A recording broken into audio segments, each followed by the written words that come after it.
कबीर साहब ने कहा कि कोटि नाम संसार में तासे मुक्ति न हो। इस संसार में करोड़ों नाम हैं। कोई राम जप रहा है, कोई श्याम जप रहा है, कोई राधे राधे जप रहा है, कोई हरिओम जप रहा है, कोई गायत्री मंत्र जप रहा है ना, कोई जय बजरंग बली जप रहा है ना, कोई राम राम जप रहा है, कोई अल्लाह अल्लाह जप रहा है। तो उन्होंने कहा इस संसार में करोड़ों नाम हैं, कोटि नाम संसार में तासे मुक्ति न होए। आदि नाम जो गुप्त जप, एक मिनट, आदि नाम यानी कि जो नाम सबसे पहले था, इस पृथ्वी को बनने से भी पहले जो नाम था, बूझे बिरला कोई, उसको कोई बिरला ही समझ सकता है। इसलिए वो जो परमात्मा है एक है, संपूर्ण सृष्टि में एक ही परमात्मा है, पूरे ब्रह्मांड में एक ही परमात्मा है। उसको हम भले ही प्रेम में कुछ भी कह लें, लेकिन वो अनेक नाम से, इन वाणियों के नाम से वो मिलने वाला नहीं। हम उसको राम कह ले, श्याम कह ले, ये तो वाणी की भाषा है ना। ये जो भाषा है अक्षर की भाषा है, वो तो निअक्षर है। वो कैसा है? निअक्षर। ये तो हम अक्षर से जप रहे हैं भाई। राम बोला, रा फिर माँ राम, है ना, सा फिर माँ श्याम। ये जितने भी हम राम श्याम कृष्ण जितने भी बोल रहे हैं, ये अक्षर की भाषा है। वो परमात्मा इन अक्षरों से परे है ना। वो परमात्मा क्या है? अक्षरों से परे है। वो अक्षर में नहीं आता है। उसको सुमिरन करने के लिए जीभ की, होंठ की आवश्यकता नहीं होती, है ना। कहा कि उठत बैठत जागत सोवत नाम, नानका सदगए तिनके काम। नानक साहब ने लिखा गुरु ग्रंथ में कि उठत बैठत सोवत जागत नाम, यानी कि उठते बैठते जागते सोते हुए भी वो नाम चलता है, अपने आप चलता है। और जिसने उस नाम को प्रकट कर लिया, जो उस नाम को जान लिया, नानका सदगए तिनके काम। तो नानक साहब कह रहे हैं कि उसका सारा काम बन गया, वह परमात्मा से मिल गया। लेकिन वह नाम है क्या? वो नाम इन 5 अक्षरों में नहीं है। तुम 5 अक्षर जप लो, 10 अक्षर जप लो, 4 नाम जप लो, 8 नाम जप लो, वो परमात्मा तो इन अक्षरों से परे है। इसीलिए तो कहा कोटि नाम संसार में तासे मुक्ति न होए। करोड़ों नाम संसार में, उससे मुक्ति होने वाली नहीं। आदि नाम, जो नाम सबसे पहले था, यानी कि जो परमात्मा सबसे पहले था, उसकी भाषा कौन सी होगी भाई? ये अक्षर तो तब बने जब ये सृष्टि बनी। ये आवा बार खड़ी ABCD ये कब बने? जब ये पृथ्वी बनी तभी तो बने। वह परमात्मा तो इस पृथ्वी के बनने से पहले था। उसी की मर्जी से तो ये सब कुछ हुआ, है ना। तो वो परमात्मा तो पहले था, इस पृथ्वी को बनने से भी पहले था। तो इन अक्षरों में वो परमात्मा नहीं मिलेगा। वो परमात्मा है ध्यान का विषय। काय का विषय है? ध्यान का विषय। हम ध्यान से, ध्यान योग के द्वारा हम उसको प्राप्त कर सकते हैं। अब ध्यान कैसा होना चाहिए? उस परमात्मा को प्राप्त करने के लिए ध्यान कैसा होना चाहिए? उस ध्यान की युक्ति कौन बताएगा? उसको कौन जनाएगा? तब उन्होंने कहा कि सदगुरु के पास जाओ, गुरु पैया लगू मोए नाम लखाई दीजो। तब उनने कहा कि गुरु पैया लगू मोए नाम लखाई दीजो रे, कि हे गुरुदेव, मैं आपके चरण कमलों में की वंदना करता हूँ, आपके गुरु पैया लगूं, आपके पैर पकड़ता हूँ, मुझे नाम का लखाव करा दो। सुना दो नहीं कहा, लखाव माने जना देना, किसी चीज को जना देना। और एक सुना देना होता है, जैसे मैंने अभी आपको सुना दिया, आपने सुन लिया, लेकिन देखा तो नहीं ना।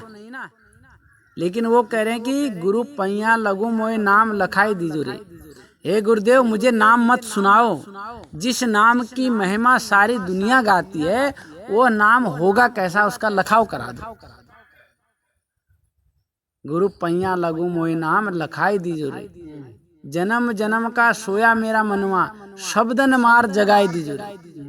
बोला ये जन्म जन्मों से ये मन सोया हुआ था, अज्ञान था, इसको पता ही नहीं कि मुझे क्या करना है क्या नहीं करना है। तो ये जो मन है ये जन्म जन्मांतरों से सोया हुआ है, अज्ञानी है, इसको पता ही नहीं कि हमारा मनुष्य जन्म क्यों हुआ। हमें उस नाम की भक्ति करनी चाहिए जिस नाम की भक्ति करके हम परमात्मा में समाहित हो जाएं, मिल जाएं उस परमात्मा से। लेकिन हम संसार की भक्ति करते रहे, इसलिए कहा कि शब्दन मार जगाए दीजुरे, कि हे गुरुदेव वो शब्द के द्वारा, उस शब्द के द्वारा, उस शब्द की मार से जगा दो मुझे, मेरी आत्मा को जगा दो, मेरी अज्ञानता को भगा दो। इसीलिए कहा गुरु पैया लगू मोए नाम लखाई दीजुरे। हे गुरुदेव मैं आपके चरण कमलों की वंदना करता हूँ, वह मुझे नाम लखा दो, सुना दो नहीं। लेकिन हम संसार में क्या करते हैं, नाम सुनते हैं और सुन करके वही हम जपने लगते हैं। वह नाम जपने का विषय नहीं, वह नाम केवल सिमरन करने का विषय है। सिमरन मीन्स याद करने का विषय, ध्यान करने का विषय है, समझ रहे हैं ना।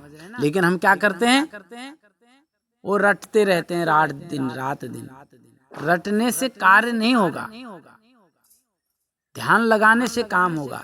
वह जगह, वह कौन सी जगह है, वो कौन सी युक्ति होगी जिसको पा करके हम, जिस जगह पर हम ध्यान लगा करके अपने सूरत को लगा करके हमारी ये आत्मा उस परमात्मा से मिल जाएगी, तभी तो इस आत्मा का उद्धार होगा। नहीं तो हम इन नामों में उलझते रहेंगे। कोई कह रहा हम 3 नाम जप रहे हैं, कोई कह रहा 4 नाम जप रहे हैं, कोई कह रहा 5 नाम जप रहे हैं। इन नामों में हम जीवन भर नाम लेते रहेंगे, नाम लेने से कुछ नहीं होगा जब तक हम सही जगह पर बैठ के उस परमात्मा की भजन बंदेगी न कर लें। अब वो भजन बंदेगी नाम लेना नहीं, राम राम राम राम ओम नमो शिवाय ये कहना नहीं, या कई लोग सत साहिब कहते हैं, सार सतगुरु कहते हैं। लेकिन इसके सार को समझना पड़ेगा, उस सत साहिब को समझना पड़ेगा, वो सार वस्तु हमको कैसे मिलेगी, है ना। क्योंकि पता ही नहीं है, वस्तु कहीं ढूंढे कहीं भी दे आवे हाथ, वस्तु कहीं और ढूंढे कहीं भी दे आवे हाथ। वस्तु तब पाइए जब भेद ही लीजिए साथ। जब भेद को बताने वाला जब कोई होगा तभी हम उस वस्तु को प्राप्त करने वाले होंगे। अब हमने सामान कहीं और रखा हुआ है, ढूंढ कहीं और रहे हैं, मिल जाएगा क्या? नहीं मिलेगा। ऐसे वो परमात्मा ने शरीर बनाया, मनुष्य का शरीर बनाया, और इसी शरीर में उसका अंश विद्यमान है। अब कहाँ पर है, कैसे मिलेगा, वो वस्तु कहाँ है, कहाँ पर हमको ध्यान लगाना चाहिए, ये सद्गुरु बताते हैं। जब वो बताएंगे तब हमारी अज्ञानता दूर होगी, और नहीं तो हम संसार में भटकते रहेंगे, है ना। इसलिए हमको सद्गुरु के पास जाना चाहिए, है ना। लेकिन हम समझते ही नहीं। इसलिए हमको इस बात का ध्यान रखना चाहिए कि हम कैसी भक्ति कर रहे हैं, किसकी भक्ति कर रहे हैं, कहाँ से जुड़े हुए हैं, है ना। नाना प्रकार के पंथ हो गए हैं, नाना प्रकार के संत हो गए हैं, लेकिन सत्य वेद को कौन बता रहा है? जैसा किताबों में लिखा, जैसा हमारे संतों ने बताया, ऐसी वाणी कोई बता रहा है? हमारे संत तो कहते हैं कि भाई वो परमात्मा इन किताबों में नहीं है। उसको खोजने के लिए आपको गुरु के पास जाना पड़ेगा और निर्मल होना पड़ेगा। तन मन धन सब अर्पण तेरा, क्या लागे मेरा।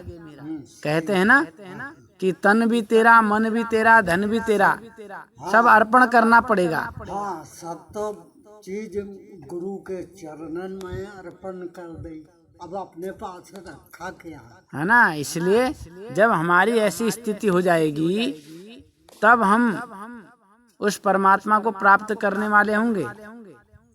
लेकिन हम केवल बोल देते हैं कि हे गुरुदेव, तन भी तुम्हारा, मन भी तुम्हारा, धन भी तुम्हारा।